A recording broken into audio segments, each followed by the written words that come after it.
지난주 설교 내용은 간단히 요약을 해드리자면 이런 의미였어요. 15장 1절서부터 오늘 본문 앞부분까지는 참 포도나무이신 예수님에게 우리는 가지와 같은 존재다. 그러면 그 가지 끝에는 반드시 뭐가 맺히게 돼 있죠? 열매가 맺히게 돼 있어요. 근데 가끔 가다가 열매를 맺지 못하는 가지가 나온단 말이죠.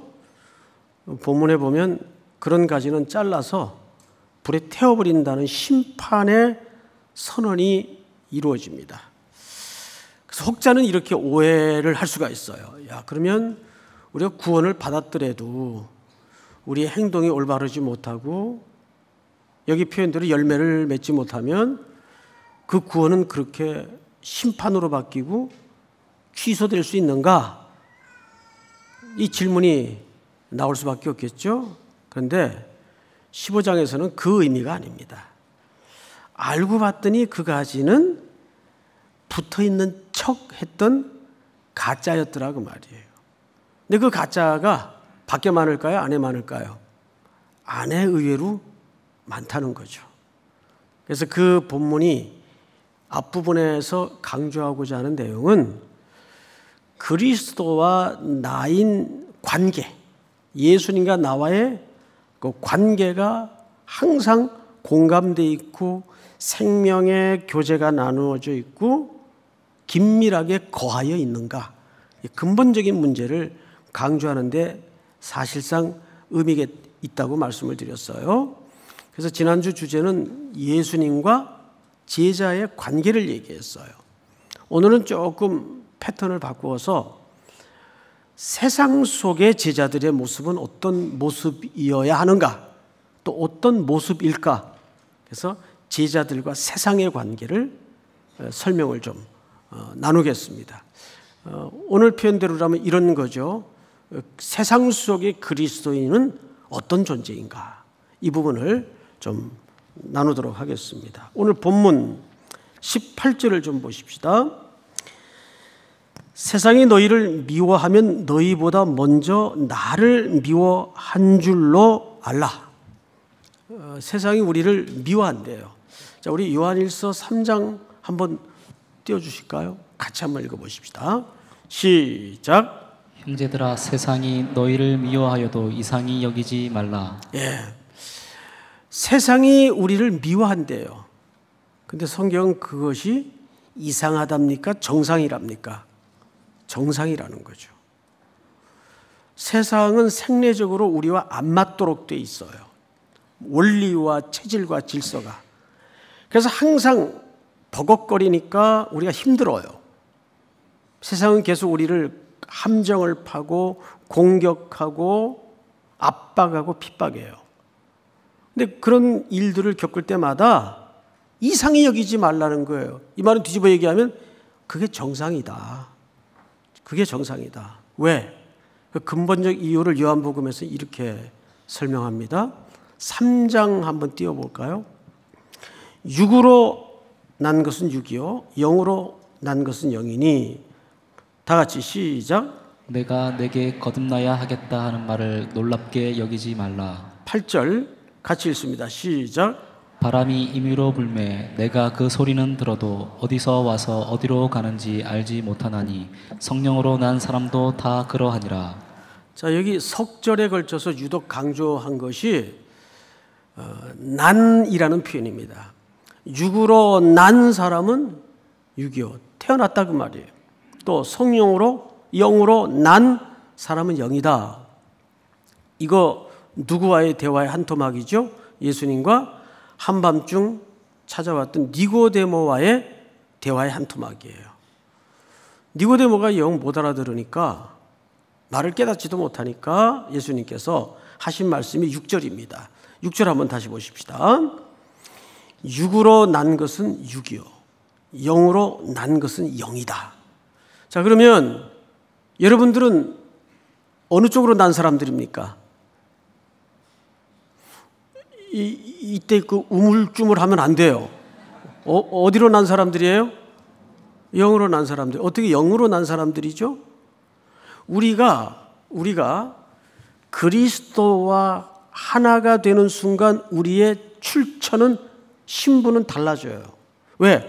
예수님 자신이 어디서 오신 분이기 때문에, 위에서 오신 분이기 때문에.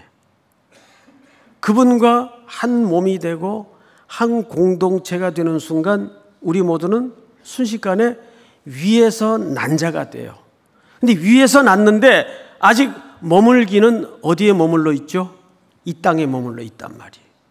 그래서 모든 생내적인 이 DNA가 이제는 안 맞는 거예요. 가끔 우리 청년들하고 이제 선교지에서 가깝게 이제 스킨십을 하다 보면 별의별 사연을 다 듣게 돼요. 이렇게 교회에서는 늘 스크린으로만 저를 만나는데 선교지에 가면 청년들하고 같이 밥도 먹고 또 돌아도 다니고 운동도 같이 하고 땀도 같이 흘리고 복음도 같이 전하고 하니까 저도 아주 너무 좋아요. 청년들도 또 좋아하고, 뭐 진실이겠죠? 예, 좋아해요. 그런데 이 친구들이 돌아온 얘기를 들어보면 참 신기해요. 어느 날 너무 몸도 마음도 아픈데 옆집에 사는 장로님 한 분이 기도를 좀 해주겠다 그러더래요. 근데 딴 때 같으면 그런 거 딱 질색이고 원하지도 않았을 텐데 그날은 왠지 기도를 받고 싶더래요. 그냥 이게 여러분 그냥 되어지는 마음이 아니거든요. 또 한날은 이제 자매한테 차이고 쓸쓸하게 나는 이제 어디로 가야 되는가 거리를 걷고 있는데 십자가 그 뾰족한 지붕 위에 그것이 눈에 들어오면서 교회나 가볼까? 이런 마음이 든 거예요. 마음이 이제 가난해지니까.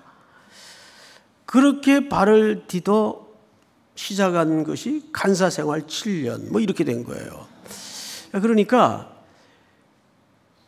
이런 것들이 우연히도 아니고 왠지도 아닙니다. 이미 하나님께서 그 마음속에 그런 정서적인 또는 환경적인 요인들을 다 설계하셔서 사실은 택한 백성이기에 그를 끌어들이는 거거든요. 그러니까 이것은 절대 우리 인생 속에 우연히 벌어지는 일이 아니에요. 근데 이게 영이 안 맞으면 천하 어떤 설득력이 있는 조건을 제시해도 싫은 거예요. 싫은 데는 더 확실한 이유가 없어요. 또 반대로 왠지 끌리는 데에는 더 확실한 조건이 없어요. 그걸 어떻게 설명합니까? 논리적으로. 논문을 쓰겠어요? 그게 왜 그러냐 하면 이렇게 뭐 설명이 가능하겠습니까? 아니에요. 왜? 이제는 출처가 달라졌기 때문에. 육으로 난 것은 육이고 영으로 난 것은 영이기 때문에 이미 그 안에 생명의 씨앗이 심어져 있기 때문에 그게 조건만 기다리고 있었던 거예요, 사실은. 근데 그 조건이 탁 임박하고 맞아떨어질 때 하나님 앞에 돌아오는 동기가 되고 계기가 되는 거죠. 그것은 출처가 달라졌기 때문입니다. 자, 문제는 이렇게 하나님에 의해서 접붙여지고 돌아온 사람들이 있는 반면에 또 격렬하게 끝까지 반대하는 사람들이 있어요. 이런 사람들은 왜 끝까지 반대를 하게 되는가? 자, 우리 요한복음 7장을 한번 띄워주실까요? 예수께서 성전에서 가르치시며 외쳐 이르시되 너희가 나를 알고가 나옵니다. 내가 어디서 온 것도 알거니와. 그러니까 안다는 말은 믿는다는 말하고 사실은 동의어입니다. 스스로 온 것이 아니니라. 나를 보내신 이는 참되시니 너희는 그를 뭐 못하나. 예, 이렇게 정확하게 두 부류가 나뉘어집니다. 한쪽은 그렇게 받아들여져요. 믿게 되고 그 믿어져요. 이건 뭐 기적이죠. 은혜죠. 그런데 반면에 한쪽은 알지 못해요. 아무리 설명해도 그 사람이 배움이 짧아서도 아니에요. 대학교 교수인데도 몰라요. 8장을 한번 더 볼까요? 8장 시작. 이에 그들이 묻되 내 아버지가 어디 있느냐? 예수께서 대답하시되 너희는 나를 알지 못하고 내 아버지도 알지 못하는도다. 나를 알았더라면 내 아버지도 알았으리라. 계속 알지 못하고 결국 요한복음의 장마다 빠뜨려지지 않는 주제가 무지입니다. 알지 못하였더라. 깨닫지 못하였더라. 보지 못하였더라. 알지 못하였더라. 이걸 뭐라 그러죠? 무지라 그럽니다. 무지. 여러분, 성경에서 무지는 곧 뭔지 아세요? 죄입니다. 우리 요한복음 16장 9절을 한번 띄워주실까요? 다 같이 읽겠습니다. 시작. 죄에 대하여라 하면 그들이 나를 믿지 아니하며. 자, 이 본문을 잘 보세요. 굉장히 중요한 본문입니다. 우리 여기 청년들도 젊은이들도 성도들도 기독교의 죄의 정의에 대해서 새로 정리를 해야 됩니다. 기독교에서 말하는 죄가 뭐냐? 죄는 그리스도를 알지 못하는 겁니다. 모든 게 여기서부터 시작이 돼요. 소위 우리가 세상에서 벌어지고 있는 윤리 도덕적인 그런 죄는 죄가 아니에요. 그건 죄로 말미암은 증상들이라고 얘기하는 거죠. 죄인이기 때문에 결실할 수밖에 없는 어떤 열매들이죠. 그게 도덕적인 죄로 윤리적인 죄로 나타나는 거예요. 그러면 그 뿌리는 뭐냐? 죄 때문인데 그 죄의 기초는 그리스도를 알지 못하는 게 죄예요. 즉 무지가 가장 무서운 죄입니다. 영적인 무지. 성경은 그것을 매 장마다 강조를 해요. 그래서 죄에 대하여라 함은 그들이 나를 뭐 아니하며 믿지 아니하며. 자, 그러면 이제 여기에서 한 걸음 더 나아가서 우리 그리스도 안에서 제자가 된 우리들에게 이제 삶으로 어떻게 살아내야 되겠는가? 우리는 이런 불편부당하고 안 맞는 옷을 입은 것과 같은 세상의 생리 속에 부득불 던져져 있어요. 그래서 안 맞아요. 하지만 우리의 주어진 인생의 임무기간 동안에는 여기에서 어쨌든 버텨내고 살아내야 됩니다. 자, 지난 2달여 동안 세계 방방곳곳을 많은 성도들이 자비량으로 다니면서 선교를 했고 국내 곳곳을 다니면서 선교를 했어요. 그리고 감동도 많이 받고 은혜도 많이 받았어요. 어쩌면 그것은 특별한 일정 기간에 이루어진 일이니까 우리가 이미 각오를 했고 마음을 먹었기 때문에 그건 또 공동체 단위로 움직여야 되는 구조이다 보니까 할 수 있었어요. 이제 오늘부터는 우리가 어디로 떠나야 되냐 하면 일상의 선교로 떠나야 돼요. 일상의 선교는 쉬울까요? 자, 오늘 마지막 절 26절을 한번 볼까요? 내가 아버지께로부터 너희에게 보낼 보혜사 곧 아버지께로부터 나오시는 진리의 성령이 오실 때 그가 나를 뭐 하실 것이요? 예, 잠깐 앞을 보십시다. 보혜사 성령님이 오셔서 제일 먼저 하시는 역할과 기능이 뭐냐 하면 예수 그리스도를 증언하는 일이에요. 그분을 가르쳐주는 일이에요. 그런데 그걸 성령님이 막 허공에서 막 소리를 내셔가지고 예수 믿어라, 예수는 어떤 분이다 이렇게 말씀하신다는 게 아니라 마지막 절을 한번 다 같이 읽읍시다. 시작. 너희도 처음부터 나와 함께 있었으므로 증언하느니라. 자, 그 증언의 역할을 누구에게 부탁하신다는 얘기예요? 예수님의 제자들, 오늘날 여러분들에게 그 증거와 증언의 역할을 부탁한다는 얘기예요. 그러니까 우리는 이제 선교 끝났다고 선교가 진짜 끝난 게 아니고 증언의 순종과 역사가 진짜 끝난 게 아니고 이제는 일상이라는 더 만만치 않은 선교지로 출발해서 거기에서 살아내는 것. 우리 찬양대들이 불렀던 오늘 아주 찬송가인데 좋은 가사죠. 우리 한국 교회는 돌아온 간증은 많아요. 내가 어떻게 해서 돌아왔고, 이렇게 해서 회개를 하게 되었고, 이렇게 해서 교회로 나오게 되었고, 돌아온 간증은 많은데 정말 드문 간증이 그리스도와 함께 살아낸 간증. 이게 많이 약해요. 자, 그러면 오늘 이 본문이 결론적으로 우리에게 주시는 말씀은 보혜사 성령님이 오셔서 그리스도를 증거할 텐데 그것을 누굴 통해 하시겠다는 결론이 됩니까?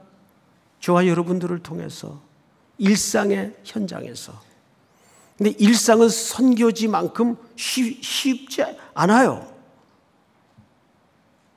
일상이 어떤 의미에서는 더 어려워요. 제가 기억나는 인터뷰 한 장면을 잊을 수가 없어요. 우리나라 체육하는 운동선수들 가운데 참 다 훌륭하지만, 운동선수들은 다 훌륭해요. 다 훌륭하지만 그 피겨 선수인 김연아 선수를 빼놓을 수가 없어요. 그분이 훌륭한 것은 한국인이 가질 수 없는 그 예술성, 단순히 피겨 선수로서의 기능만 잘하는 게 아니라 그 예술성이 정말 창의적이고 탁월해요. 그러니까 모든 관중들이 거기에서 매료가 되는 거죠. 밴쿠버 동계올림픽 때인가요? 금메달을 땄죠. 돌아와서 얼마 안 있었는데 이 김연아 선수가 그 아이스 링크장에서 연습하고 있는 현장에 기자가 찾아간 거예요. 그래서 막 얼음판을 돌고 있는, 연기 연습을 하고 있는 김연아 선수를 세웠습니다. 그러니까 이제 숨이 가쁘겠죠. 허걱거리면서 기자가 찾아왔으니까 또 인터뷰에 응해줘야 될 거 아니에요? 이렇게 질문을 했어요. 이렇게 열심히 링크를 돌고 연습을 할 때는 우리 김연아 선수는 무슨 생각을 하십니까? 김연아 선수가 조금 뜬금없다는 표정으로 이렇게 한참 멈칫하더니, 생각은 무슨 생각을 해요? 그냥 도는 거지. 그런데 그 말이 참 많은 걸 내포한 말이거든요. 생각은 무슨 생각을 해요? 그냥 도는 거지. 그냥 연습을 하는 거지. 그게 좀 머쓱했죠, 기자가. 이어 또 묻습니다. 그러면 선수 생활하는 과정에서 제일 힘들었던 기억은 뭡니까? 글쎄요, 딱히 힘들었던 기억은 없는 것 같아요. 그래서 이제 기자가 이렇게 흠칫 하니까 매일 힘들었으니까. 그게 어려운 거예요. 매일 말도 안 되는 일상에서 그 똑같은 일을 반복해내고 거기서 떠밀리지 않도록 버텨내고 있다는 게 사실은 힘든 거예요. 그게 쉬운 줄 아십니까? 여러분, 제가 구약의 한 인물을 소개할 텐데 우선 창세기 37장을 좀 띄워주세요. 이 대목은 요셉이 아버지 심부름으로 양치러 떠난 형들을 찾으러 가는 장면입니다. 요셉은 대표적인 그 이미지가 꿈꾸는 자죠. 그래서 형들이 꿈꾸는 자가 오는도다 그랬어요. 꿈꾸는 자가 오는도다. 근데 보세요. 요즘 청년들에게 꿈은 참 눈물 나는 단어가 되고 말았어요. 내가 꿈 같은 걸 꾸어본 적이 있던가 싶을 정도로 그저 오늘 하루 버텨내기에 힘든 현장에 우리 청년들이 내몰려 있어요. 요셉은 어느 날 꿈을 꾸죠. 자기 볕단을 중심으로 형님 볕단들이 자꾸 절을 하는 거예요. 근데 얘가 나이가 어려서 그랬는지 몰라도 이 꿈 의미를 몰랐던 것 같아요. 그걸 정확히 알았다면 형들에게 그렇게 잘난 체하고 얘기할 수가 없죠. 형 들어봐봐. 어제 꿈을 꿨는데 내 볕단이 중앙에 있고 형들 볕단이 주변에 이렇게 둘러서서 있는데 내 볕단을 향해 막 절을 하는 거야. 근데 이 집안 구조가 단순해요, 복잡해요? 복잡하거든. 엄마가 몇이에요? 넷. 사람 사는 세상은 지금이나 그때나 똑같았을 거 아니에요. 어머니 네 배에서 나온 네 그룹의 형제들이 엉켜 사는 집안인데 여기 기름을 부은 게 아버지 야곱이죠. 누구만 유독 이뻐했나요? 요셉만 유독 이뻐했어요. 그러니까 만사의 언행이 불평스러웠어요. 그런데 거기다 대고 요셉이 그런 꿈을 얘기하니까 형들 입장에서 기분이 나쁘죠. 저 자식이 저거 아버님이 이뻐하니까 아주 꿈까지 베라먹을 꿈을 꾸는구나. 형들의 기준에서는 그렇게 됐을 거 아니에요. 아버지 야곱은 인생을 살 만큼 사는지라 이게 심상치 않은 꿈이라는 걸 알고 입단속시키죠. 그런데 그 다음에 또 꿈을 꾸어요. 해달별이 자기를 중심으로 또 절을 하는 거예요. 이 얘기를 했어요, 안 했어요? 또 가서 얘기를 해요. 그것도 형들에게. 그때 형들이 묵약적으로 이런 결심을 합니다. 저거 언제 한번 좀 날 잡아서 손 좀 보자 저거. 그러다가 아버지 심부름으로 들판을 헤매이는 요셉을 신기하게 형들이 먼저 발견을 해요. 그래서 오늘 19절에 보니까 서로 이르되 꿈꾸는 자가 오는다. 이건 비아냥이거든요. 그리고 그 다음 절 다 같이 시작. 자, 그를 죽여 한 구덩이에 던지고 우리가 말하기를 악한 짐승이 그를 잡아먹었다 하자 그의 꿈이 어떻게 되는지를 우리가 볼 것이니라 하는지라. 이 문장을 잘 보세요. 그의 꿈이 어떻게 되는지 보자. 이 말을 이미 사리를 품고 한 얘기라고요. 그러니까 이 말은 네 꿈 제대로 되나 보자. 우리가 박살을 내버리마. 이 얘기거든요, 사실은. 그래서 요셉을 세상으로 상징되는 형들이 군박하고 공격합니다. 죽이려고 수많은 음모에 던져놓습니다. 이제 그 이후로 제일 먼저 그를 옷을 벗깁니다. 그 꼴 보기 싫은 채색 옷을 제일 먼저 벗겨요. 그 죽이려고 했는데 르우벤이 말리죠. 이보게 이 사람들아, 이럴 것까지 있나? 이 아이의 생명은 아버지의 생명과 연결되어 있는 아이인데 죽으면 큰일 나네. 근데 마침 저 지평선 끄트머리에 사람 행렬 하나가 졸졸졸졸 흘러가요. 불렀더니 애굽으로 가는 장사꾼들이에요. 뭐하러 가는 길이요? 장사하러 갑니다. 혹시 젊고 싱싱한 종놈 하나 있는데 안 살라우? 그래서 싼 값에 넘겨요. 요셉을. 자, 이제 역사의 카메라는 애굽으로 바뀝니다. 39장을 띄워주세요. 요셉이 이끌려 애굽에 내려가며 바로의 신하 친위대장 애굽 사람 보디발이 그를 그리로 데려간 이스마엘 사람의 손에서 샀어요. 이제 졸지의 노예가 돼버린 겁니다. 남의 집 귀한 아들이 형들의 핍박과 세상의 공격에 의해서 그 꿈을 깨트리기 위해서 그를 노예로 팔아버린 거예요. 얼마나 환장할 일이에요? 근데 그 다음 본문을 볼까요? 다 같이 시작. 여호와께서 요셉과 함께 하심으로 그가 형통한 자가 되어 그의 주인 애굽 사람의 집에 있으니. 자, 보세요. 여기에서 두 문장이 눈에 걸려요. 여호와께서 요셉과 함께 하심으로. 이건 함께 하는 게 아니죠.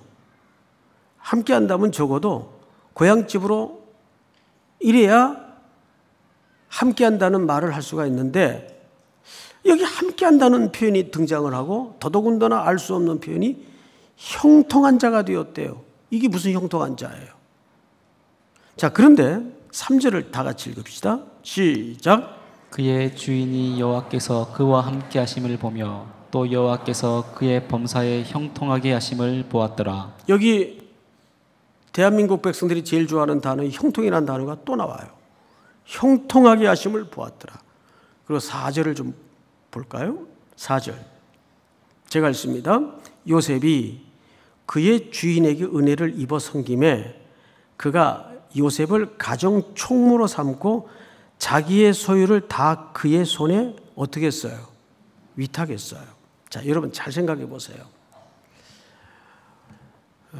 요셉이 그 불편부당하고 억울한 노예로 팔려간 자리에서도 일상이라는 삶을 성실하게 또 열심히 살아내지 않았다면 이 가정 총무로 삼고 자기 소유를 그의 손에 위탁하는 일이 생길까요? 안 생길까요?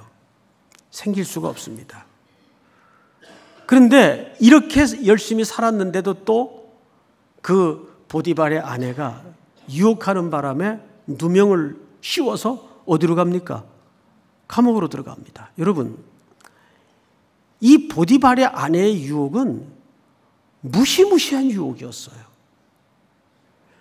본문에 보면 날마다 요구하니 한창 피가 뜨거운 나이인 20대 초반의 약관의 나이에 요셉도 사람이었을 텐데 그 유혹을 어떻게 떨쳐냈을까요?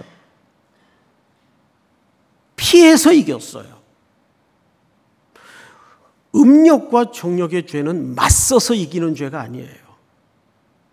절대 맞서서 이길 수 있을 만큼 인간이 그렇게 세질 않아요. 속지 마세요. 나는 그래도 아니야. 웃기지 마세요. 이 죄는 피해서 이기는 죄입니다. 그런 환경과 조건을 만들지 말아야 돼요. 믿습니까? 자, 그런데 그럼에도 요셉에게 더 씌워진 죄명은 겁탈죄예요. 강간미수죄예요. 말이 안 되죠. 감옥에 들어갑니다. 자, 그 장면을 또 볼까요? 39장. 이 39장은 요셉의 인생의 흑역사, 가장 힘겨웠던 두 순간을 기록해 놓고 있어요. 간수장이 옥중 죄수를 다 요셉의 손에 맡김으로 그 재반 사물을 요셉이 처리하고, 이상하죠? 여기서도 요셉이 그 간수장의 신임을 받아서 그 감옥의 일들을 다 맡습니다. 그럼 여기서도 어떻게 했다는 얘기예요? 성실하게 살아냈다는 얘기예요. 저 같으면 밥그릇 집어던지고 벽에다 머리 찍고 뭐 진짜 댕댕거릴 수 있는 모든 행동은 다 했을 것 같아요.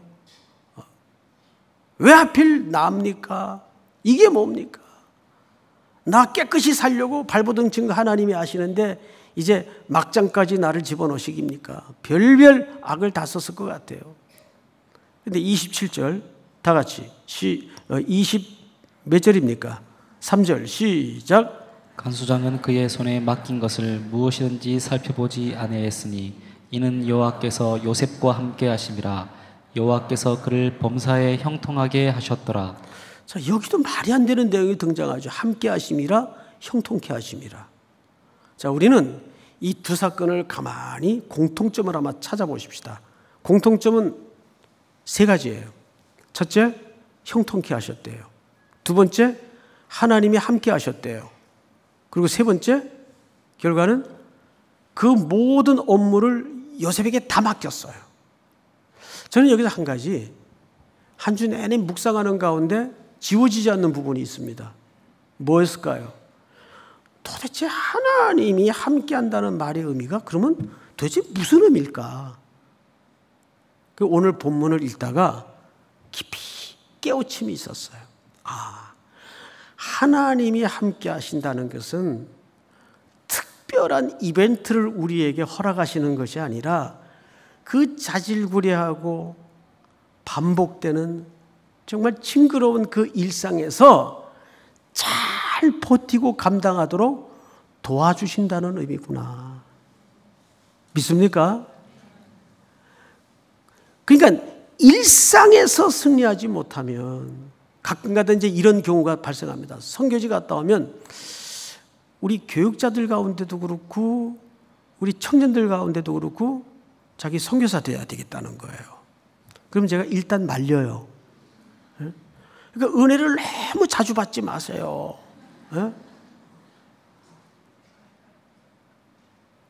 그 말을 새겨 들으십시오. 자주 받더라도 바로 받아야죠.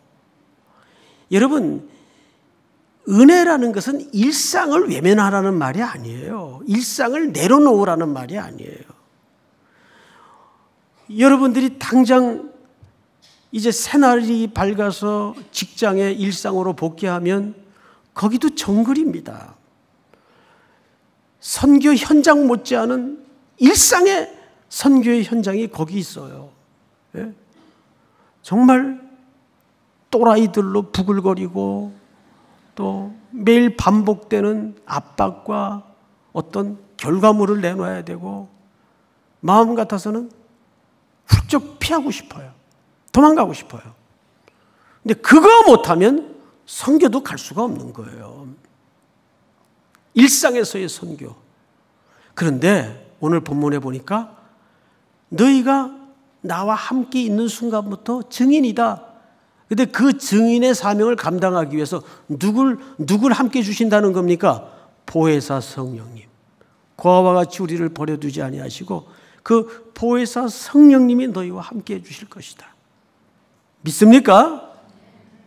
9월, 10월, 11월 기도하기 좋은 계절에 다시 한번 이제 예배로서의 일상, 말씀 공부로서의 일상, 기도로서의 일상, 일터로서의 일상에 복귀하여 그리스도의 증인으로 잘 살아내는 은혜가 있기를 주의 이름으로 축복합니다. 다 일어나십시오. 주의 길을 가리.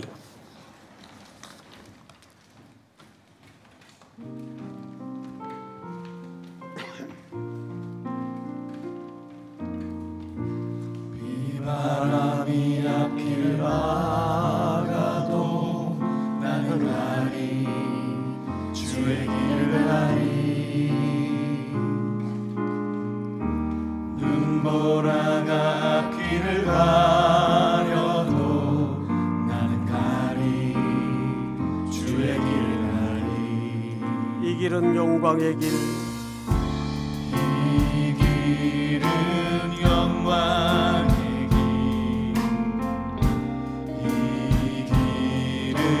승리의 길 나를 구원하신 주님이 십자가 지고 가신 길 나는 가리라 주의 길을 가리라 주님 발자취 따라 나는 가리라 나는 가리라 주의 길을 가리라 주님 발자취 따라 나는 가리라 험한 파도 앞길을 막아도 험한 파도 앞길을 막아도 나는 가리 주의 길을 가리 오직 바람 앞길을 가려도 나는 가리 주의 길을 가리 이 길은 고난의 이 길은 생명의 길, 길, 이 길은 생명의 길, 나를 구원하신 주님이 십자가 지고 가신 길, 나는 가리라 주의 길을 가리라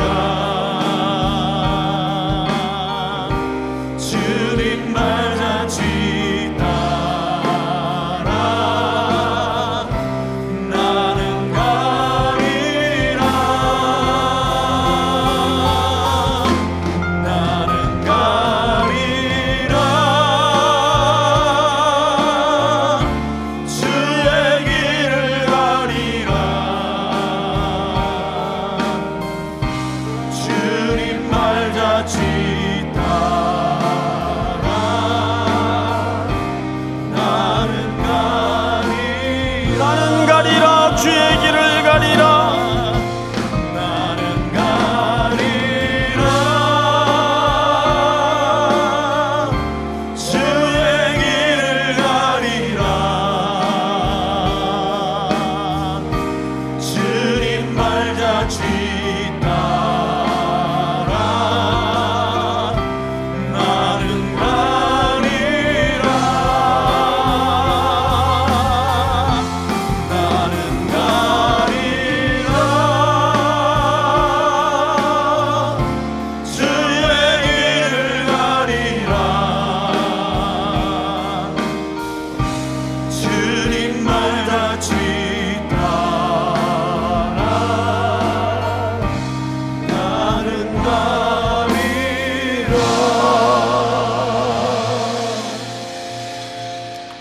한번 기도하겠습니다. 거룩하신 하나님, 오늘도 주신 말씀 앞에 우리의 온 삶을 다시 한번 부여잡고 주님 의지하여 삶의 선교지로 출발합니다.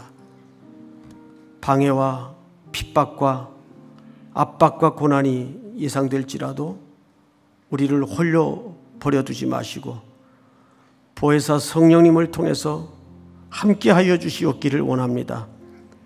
그 현실, 그 현장에서 쓰러지지 않도록 도우시고 무너지지 않도록 붙잡아 주실 줄을 믿습니다. 특별히 모든 청년들의 현실은 너무도 눈물겹고 안타깝습니다. 잘 감당해낼 수 있도록 격려해 주시고 힘을 도와 주시옵소서. 우리 성도들의 피눈물 나는 삶의 현장에도 동행해 주시고 홀로 버려두지 말아 주시옵기를 원합니다. 9월, 10월, 11월은 결실하기 아름다운 계절인데 우리 인생의 결실도 주님 앞에서 진지하게 기수하게 하시고 하나님 앞에 세워지는 그날 잘했다 칭찬받는 귀한 종으로 우리의 일상을 모두어 드릴 수 있도록 함께하여 주시옵소서. 지금은 우리 구주 예수 그리스도의 은혜와 아버지의 사랑과 성령님의 교통하심이 머리 숙여 경배를 드리는 귀한 3일의 성도들, 해외, 군에 출타 있는 가족들, 복중의 생명까지 영원토록 함께 있을지어다. 아멘.